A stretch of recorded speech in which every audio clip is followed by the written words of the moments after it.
Good morning, all of you. Today I am here to present the topic about aerial photography in India. Before that, we discussed about some introduction part of aerial photography.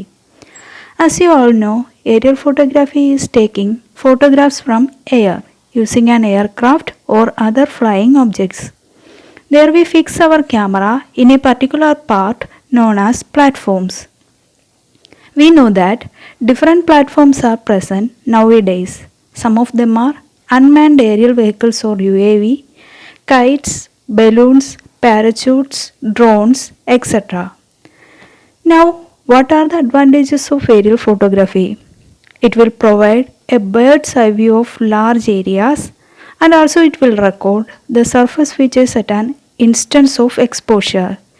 Here we are using sensitive films which will provide more than the sensitivity of the human eyes. We know that our eyes perceives only visible region, that is zero point 0.4 micrometer to 0.7 micrometer. But in the case of sensitivity of film ranges from 0.3 micrometers to 0.9 micrometers.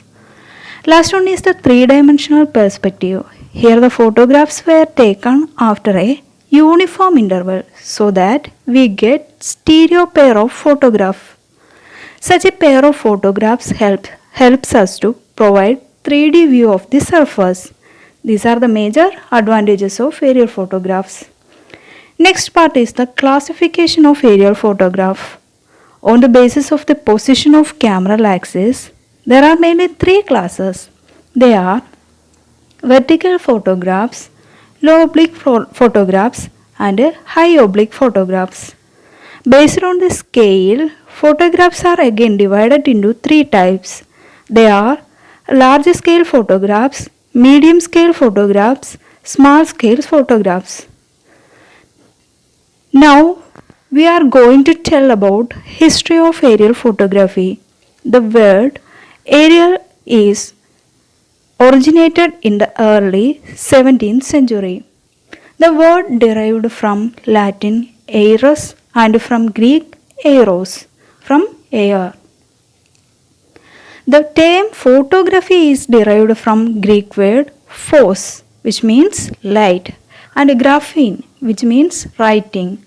So, aerial photography is originated to the mid of 1800.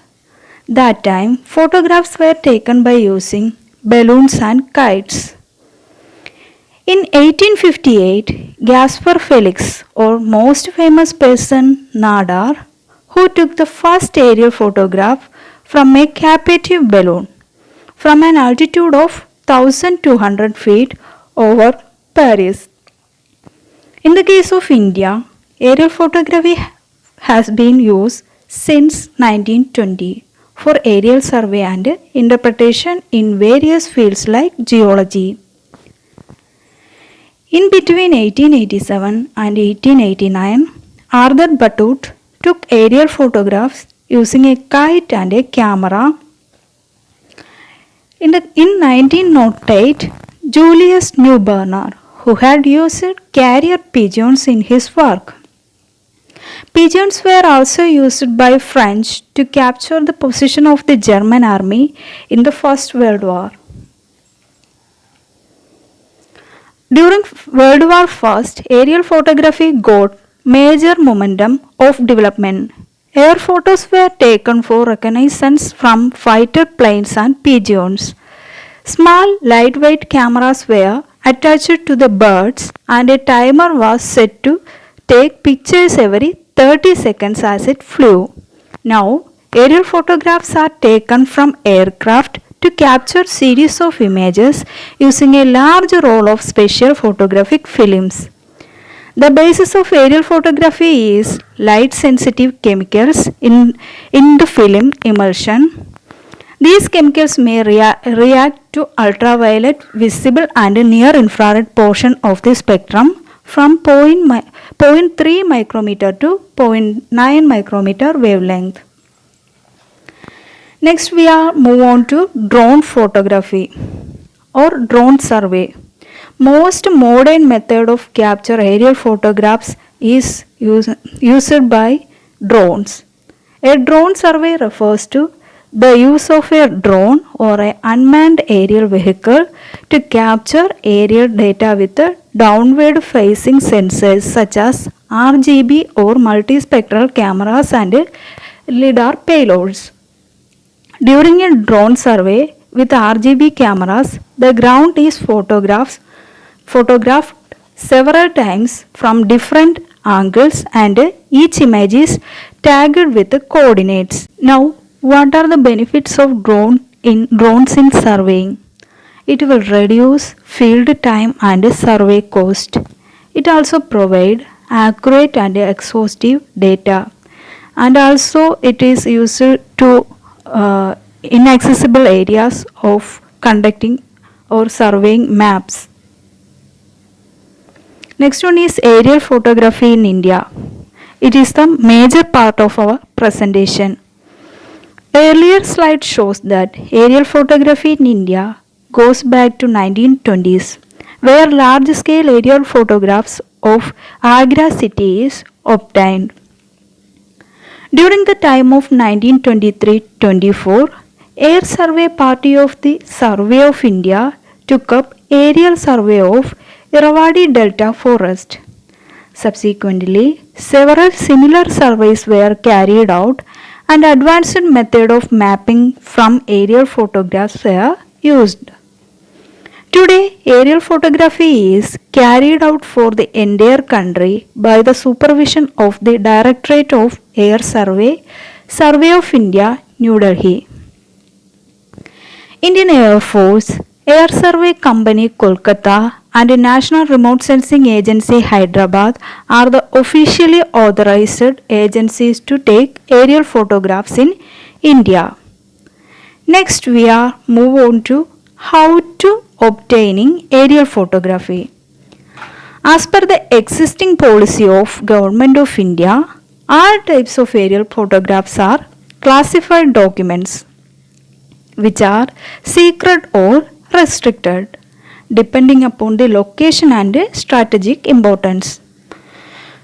Design and issue of specification for photographic task, layout and priorities, clearance from various agencies and distribution of task among the three flying agencies, flight planning and evaluation for suitability of executed task, distribution of photographs to the intender, and accounting for the above are the functions performed by coordinating authority. As the coordinating agency does not have its own flying facilities, then earlier we discussed about the flying agencies. Next is the cost of aerial photography. Cost of aerial photography in India depends upon the flying agency carrying out the operation, the scale of the aerial photography and the area of coverage.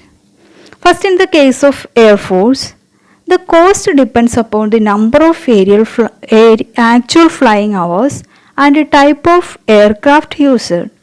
The cost cannot be worked out in advance, but in the case of Air Survey Company, the cost is rupees 75.20 per square miles or rupees 29 per square kilometer for 1:40,000 scale. This is 1990s price. The cost is now under revision. In the case of National Remote Sensing Agency, the cost varies from scale to scale and by distance of the area from their headquarters. The cost must be worked out separately for each task. Now we look more about Indian National Remote Sensing Agency and aerial photography. INRSA carrying out aerial surveys since 1975. Initial surveys were carried out by using Dakota 3 aircraft and Canberra photo reconnaissance aircraft. Early surveys consist of aerial photography, aeromagnetic survey, airborne synthetic aperture survey, and multispectral scanner surveys. NRSA established photo processing facilities for black and white and color films. Data processing facilities for multispectral scanner and aeromagnetic data were later included. In 1990s, two Beechcraft Super King Air 200/300 aircraft were acquired. After that, following the trend in technology development, improvements in navigation system, camera system, ground control survey, etc. The agency recently produced an airborne laser terrain mapping system with a digital camera. Then we are move on to the recent aerial survey in Kerala, which is SHSR project survey. In this survey is conducted by Directorate General of Civil Aviation. The survey is conducted to decide the alignment of semi-high-speed rail line or Silver Line, having almost 532 km length from Trivandrum to Kasaragod. The survey is executed by KRDCL, a joint venture of state government and the Ministry of Railways. The exact alignment of the Silver Line will be finalized based on aerial survey, and the boundaries for the line on both sides will be determined only with the approval of state government. Digital elevation model, digital terrain model, digital surface model, L sections and contour topographical mapping will be used throughout the survey for requiring the engineering design of the line. As part of the work, they used helicopters installed with laser scanner and sensor, which will have to land at different sites across the state by the permission of district collectors concerned. LIDAR technologies were utilized for the survey and was conducted on the Partenavia P-68 series aircraft. As part of the work, they used helicopters installed with laser scanner and sensors, which will have to land at different sites across the state by the permission of district collectors concerned. LIDAR technologies were utilized for the survey and was conducted on a Partenavia P-68 series aircraft. The aerial survey of Silver Line was carried out by Hyderabad-based firm GeoNob India Private Limited. They were also conducted the LIDAR surveys for the Mumbai-Ahmedabad high-speed bullet train project.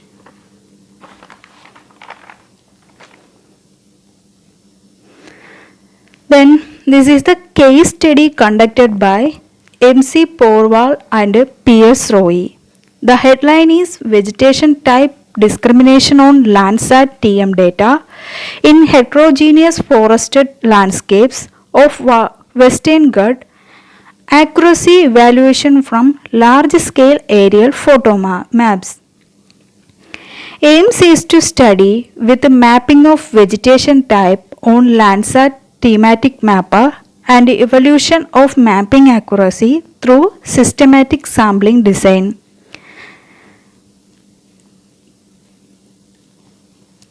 The study area lies between 10 degree 55 minute, 11 degree 14 minutes north latitude and 76 degree 27 minute, 76 degree 48 minute east longitude in Palghat division of Western Ghats, and also covering an area of approximately 552 square kilometer. Now this is the location of study area. Now we are move on to the methodology.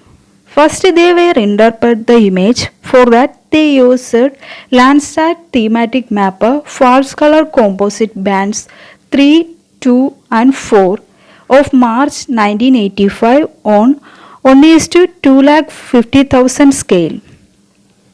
The interpretation of vegetation types has been done based on tone, texture, pattern and phenological conditions during the period of satellite data acquisition and field visit.